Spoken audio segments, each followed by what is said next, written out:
Magandang araw mga kababayan. Narito na ang pinakabagong ulat sa lagay ng panahon ngayong araw, January 10, 2026 Saturday. Mas lalong tumaas ang chance ng development ng posibleng bagyo na minomonitor natin na manggagaling sa timog kanluran ng bansa. Naglabas na rin ng update ang Pag-asa tungkol dito. Alamin natin ang mga bagong detalye dito. Para naman lagi kang updated sa lagay ng panahon, i-click mo lang ang subscribe button. Sa kasalukuyan, umiiral ang shear lines sa silangang bahagi ng Southern Luzon. Malakas ang impluwensya ng northeast monsoon sa nalalabing bahagi ng Luzon at ang easterlies ang nagpapainit at nagdadala ng dagdag na halumigmig sa natitirang bahagi ng bansa. Dahil sabay-sabay na gumagalaw ang mga sistemang ito, iba-iba ang mararanasan sa bawat rehiyon. Sa Cagayan, Isabela, Quirino, Aurora, Quezon at Rizal, maaasahan ang maulap na kalangitan na may scattered rains at may mga isolated thunderstorms. Ang pangunahing dahilan ay ang shear line kung saan nagsasalubong ang malamig na hangin mula sa norte at ang mas mahalumigmig na easterlies mula Pasipiko. Ang karaniwang nangyayari, makikita natin ang mga mahabang piraso ng ulap na tila kumpol ng kaulapan na nakahiga sa silangan. At kapag tumama sa bundok o gulod ay humihigop ng mas maraming moisture. Dito nagiging mas tuloy-tuloy ang ulan tuwing madaling araw hanggang umaga, habang sa hapon ay may tsansa ng panandaliang buhos na may thunderstorm.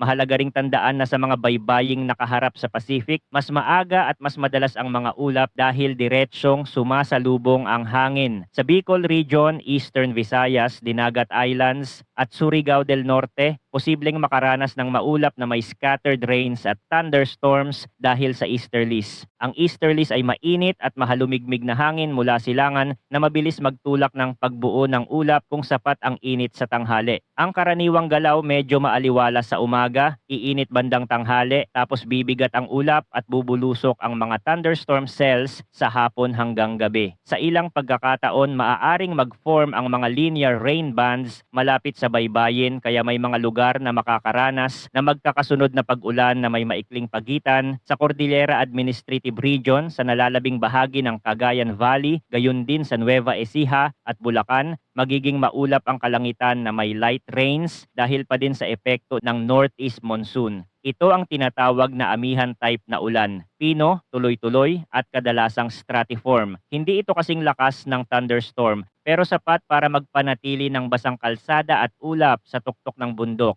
Sa Metro Manila at Ilocos Region at nalalabing bahagi ng Central Luzon, partly cloudy to cloudy skies na may isolated light rains ang mararanasan. Impluwensya pa rin ito ng northeast monsoon. May mga pag-ambon pero kaunti ang moisture dito kumpara sa silangang gilid ng Luzon, kaya ang mga pag-ulan ay episodic lamang. Maaaring may maikling ambon kapag dumaan ang manipis na rain band pero malalawak na buhos ay hindi inaasahan ngayon. Sa natitirang bahagi ng bansa, inaasahan ang partly cloudy hanggang cloudy na langit na may mga pagulan o thunderstorms. Dala pa rin ng easterlies. Typical ang sirkulasyong ito na mas payapa sa umaga, iinit sa tanghali at sisiklab ang mga ulap bandang hapon, lalo na sa mga lugar na may orographic lift tulad ng mga dalisdis ng kabundukan. Sa lagay ng hangin at karagatan, sa Northern Luzon at sa silangang bahagi ng Central Luzon, katamtaman hanggang malakas ang hangin mula northeast, kaya inaasahan ang moderate to rough na karagatan na may taas ng alon na mula 2.5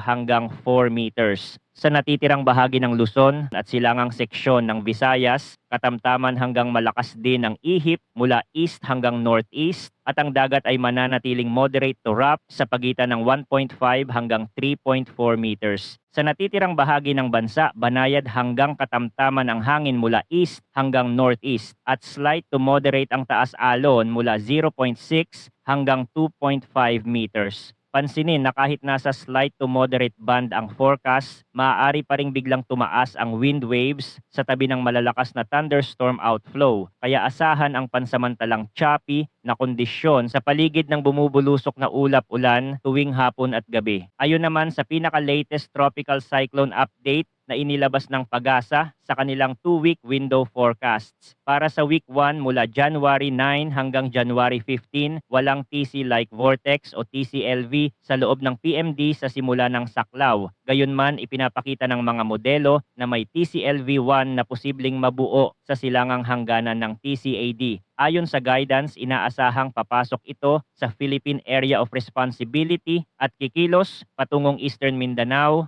at Eastern Visayas. Ang antas ng posibilidad na maging ganap na tropical cyclone ay low to moderate ngayong week 1. Ibig sabihin, may malinaw na senyales ng sirkulasyon at moisture envelope. Pero nangangailangan pa ng favorable environment tulad ng mas mainit na tubig, sapat na kalmang vertical wind shear at organisadong low-level inflow upang tuluyang humulma. Sa week 2, mula January 16 hanggang January 22, ipinapakita ng mga modelo na ang TCLV1 ay lalapit pa sa silangang bahagi ng Southern Luzon. Nananatili sa low to moderate ang posibilidad ng pag-unlad bilang isang tropical cyclone. Sa ganitong setup, mas lalawak ang moisture feed sa Pacific side at posibleng lumapad ang ulan sa silangang Luzon at Bicol kahit wala pang malinaw na center na tumatama sa lupa. Kung kukumpletuhin ng sistema ang core nito at tumibay ang closed circulation, doon lalabas kung mananatili itong tropical depression o aangat sa tropical storm depende sa interplay ng sea, surface temperature at shear. Kung titingnan natin ito sa GFS, ayon sa pinakabagong datos, lalabas ang low pressure system sa timog, silangan ng Mindanao bandang January 13,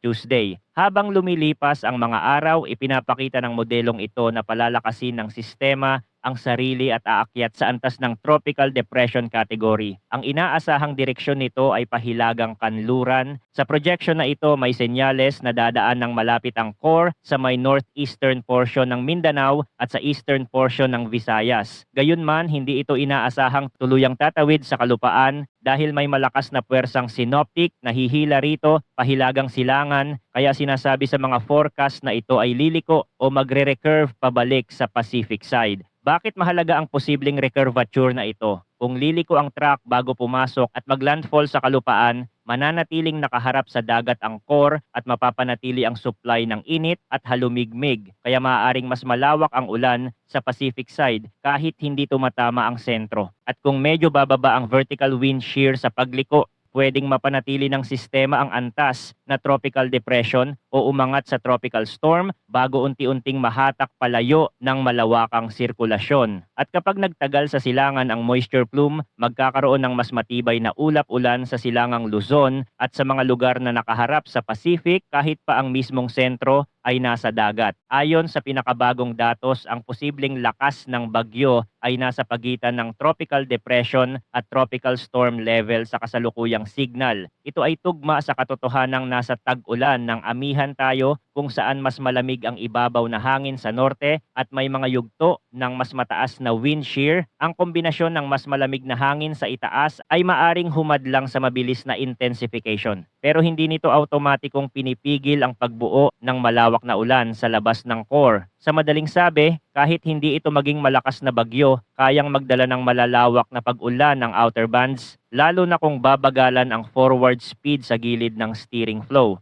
Manatiling nakatutok sa lagay ng panahon dahil marami pang pwedeng magbago sa kilos at galaw ng nasabing bagyo. Maraming salamat sa inyong panunood at patuloy po tayong mag-ingat